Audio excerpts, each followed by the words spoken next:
Aujourd'hui, Béatrice Rulle, vous recevez Salima Moyar, elle est conseillère administrative chargée du social en ville de Lancy. On va parler des crèches. Bonjour Salima Moyar. Bonjour. Parlons donc des crèches, puisque certaines crèches privées vont contester devant les tribunaux l'obligation cantonale d'adopter pour son personnel les mêmes conditions de travail que dans le public. C'est ce que nous apprenait Le Temps. En clair, c'est le même barème salarial pour uniformiser les structures d'accueil que l'on a dans le privé ou dans le public. Et cela inclut également le salaire minimum. Vous êtes en charge de la petite enfance à Lancy. Est-ce que vous comprenez cette fronde des crèches privées qui se disent prêtes à aller devant les tribunaux ? Non, pas tout à fait. C'est-à-dire qu'une éducatrice dans le privé ou dans le public, elle a le droit, sur le principe des conditions de travail, elle a la même formation, elle a le droit à avoir le même salaire. S'étonner par exemple de l'application du salaire minimum pour les aides, qu'on soit dans le privé ou dans le public, c'est la volonté du peuple que je salue de mettre en place un salaire minimum. Que ça pose des difficultés aux structures privées qui ne sont pas subventionnées, ça je peux tout à fait le comprendre.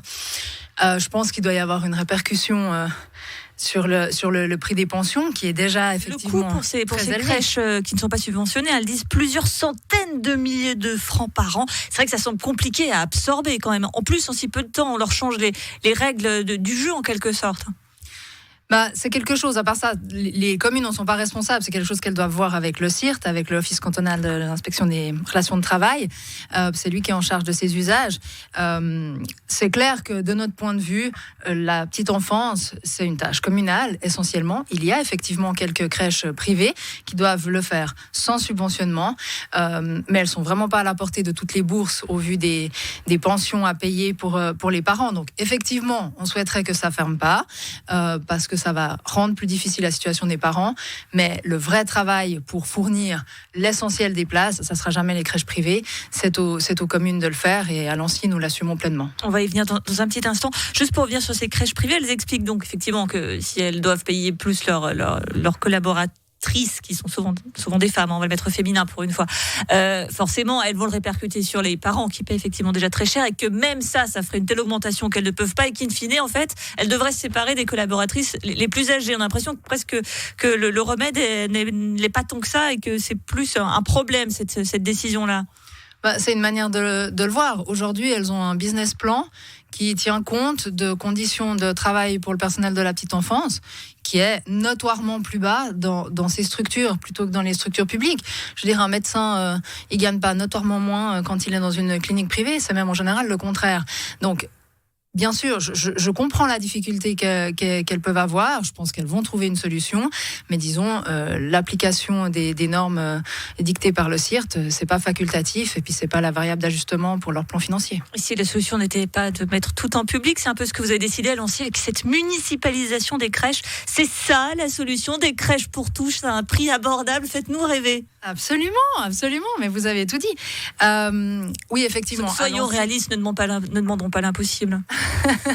Non, en tout cas, alors, municipaliser les 10 structures, donc crèches et garderies qui existent actuellement, et puis les 15 d'ici la fin de la législature qui existeront, c'est effectivement l'objectif qui a été suivi par le conseil administratif et le conseil municipal de la ville de Lancy, parce que nous considérons que c'est véritablement une tâche de service public, à la fois pour la socialisation des enfants, pour la prévention, pour l'aide à l'éducation au complément des familles, et aussi pour la vie professionnelle. Est-ce que vous garantissez aux Lancéens que là, les parents de petits qui cherchent une place en crèche en auront une parce qu'elle est municipalisée finalement ? Non.